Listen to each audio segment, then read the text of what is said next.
Alright, so since I've never seen a Teck one before, how it works, I decided to put a video up on YouTube.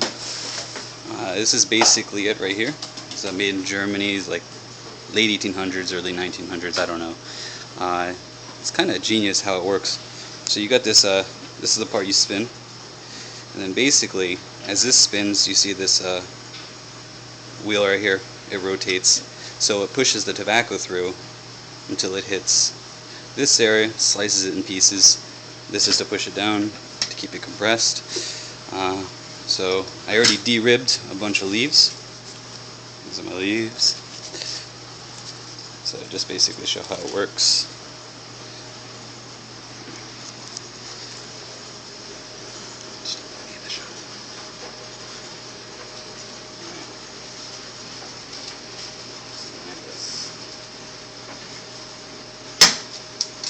Show it how it works when it's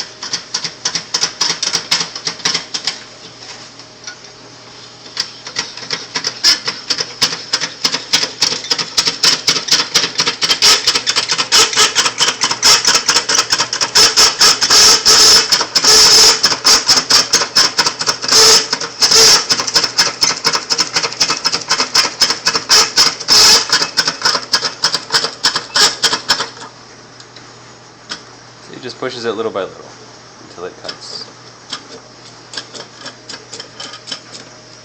Alright, you end up with this. Sort of a shag-like. Pull out any chunks that might not have made it. And that's pretty much it. The only other thing I used to do before I got this machine is I used to put them through this paper shredder, which I removed. There was a part here, so I removed that out. This is the Mailmate M5. And then I basically put it through the shredder about 4 times, and I get like oatmeal, rolled oats. This is a little aluminum hopper I made, and you know, just shred it 4 times. But I don't like the way it smokes, so I got this thing. Hard to find, about like over $100 if you can find them on eBay. But that's essentially how it works. You know, it's got unique blades. I think you have to find somebody to manufacture them if you needed a replacement. Otherwise, I guess they come off for sharpening. And so that's the Teck 1. There you go.